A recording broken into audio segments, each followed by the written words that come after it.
Halo, Assalamualaikum teman-teman. Saya Nurul Badriah dari Prodi D3 Kebidanan tingkat 1 Distrik Kesoreson Karawang. Dalam pembahasan video kali ini, saya akan membahas tentang anatomi panggul wanita.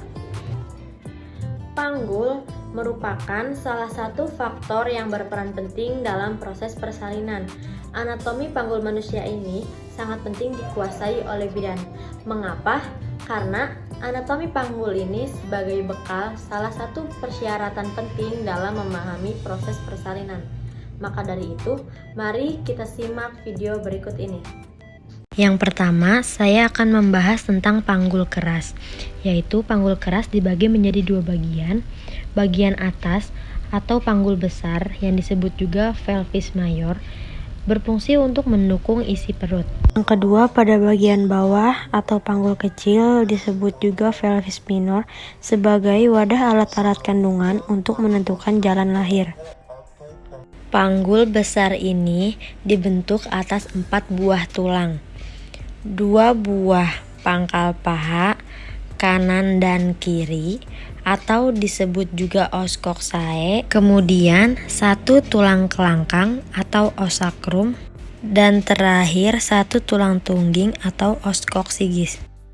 Pada tulang pangkal paha terbagi menjadi 3 bagian. Untuk mengetahui ketiga bagian tersebut, kita lihat dari pembatas yang berbentuk cawan atau mangkok yang disebut acetabulum, yang berfungsi untuk tempat melekatnya tulang pangkal paha atau yang disebut juga caput femoralis. Dari acetabulum ke atas yaitu os ilium atau tulang usus, kemudian dari acetabulum ke bawah yaitu os ischium atau tulang duduk, dan yang terakhir dari acetabulum ke depan yaitu os pubis atau tulang kemaluan. Sekarang kita bahas tentang os ilium atau tulang terbesar dari panggul yang membentuk bagian atas dan belakang panggul. Pada bagian atas os ilium ada penebalan tulang yang disebut crista iliaca. Ini yang saya tunjukkan. Pada ujung depan dan sedikit ke bawah crista iliaca ada tonjolan pada tulang yang disebut spina. Pada os ilium ini terdapat sebuah lajur yang dinamakan linea innominata atau disebut juga linea terminalis. Ini menjadi batas antara panggul besar dan panggul kecil. Di dalam os ilium kiri dan kanan ini terdapat tulang yang dinamakan tulang fossa iliaca. Sekarang kita bahas tulang kemaluan atau os pubis. Os pubis ini berada di bawah dan di bagian depan tulang usus. Tulang duduk atau yang disebut os ischium ini dibatasi oleh sebuah tulang panggul yang disebut foramen obturatum atau lubang pada tulang. Jadi, yang membatasi tulang duduk dan tulang kemaluan itu disebut foramen obturatum atau lubang pada tulang.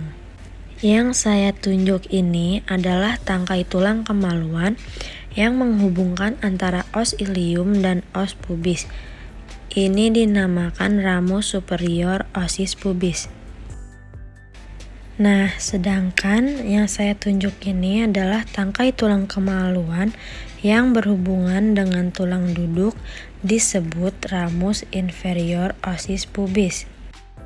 Nah, tulang pangkal paha kiri dan kanan disatukan oleh yang namanya simfisis pubis. Selanjutnya kita bahas os sacrum atau tulang kelangkang.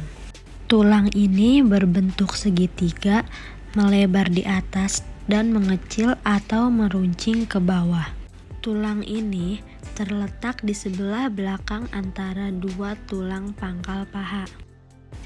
Tulang yang saya tunjukkan ini terdiri dari 5 ruas tulang yang bersatu atau bersenyawa. Bagaimana cara mengetahuinya? Mari kita hitung 5 ruas tulang tersebut. Dimulai dari tulang pertama, tulang kedua, tulang ketiga, lalu tulang keempat, dan terakhir tulang kelima. Pada os sacrum ini terdapat sebuah tonjolan pada tulang yang disebut promontorium.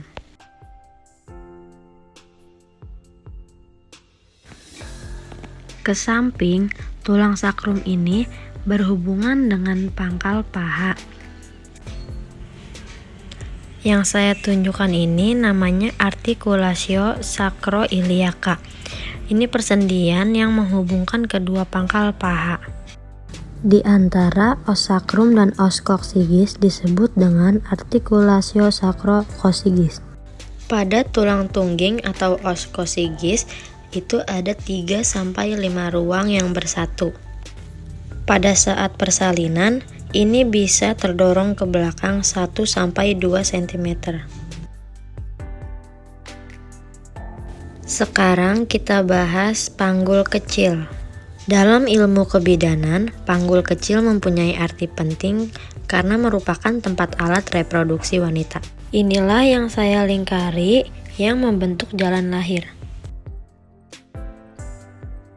PAP atau pintu atas panggul ditentukan oleh 3 ukuran penting, yaitu pertama, ukuran muka belakang atau conjugata vera itu diukur dari pinggir atas simfisis ke promontorium. Ukuran tersebut normalnya 11 cm. Yang kedua, ukuran melintang atau disebut diameter transvera itu ukurannya 12,5 cm. Dan yang ketiga yaitu ukuran serong atau diameter oblik, itu jarak antara tuberculum fovicum menuju articulatio sacroiliaca. Ini ukurannya 13 cm. Sekian video penjelasan anatomi panggul yang bisa saya sampaikan. Semoga mudah dipahami. Mohon maaf bila ada kekurangan, mohon dimaklumi. Terima kasih. Wassalamualaikum warahmatullahi wabarakatuh.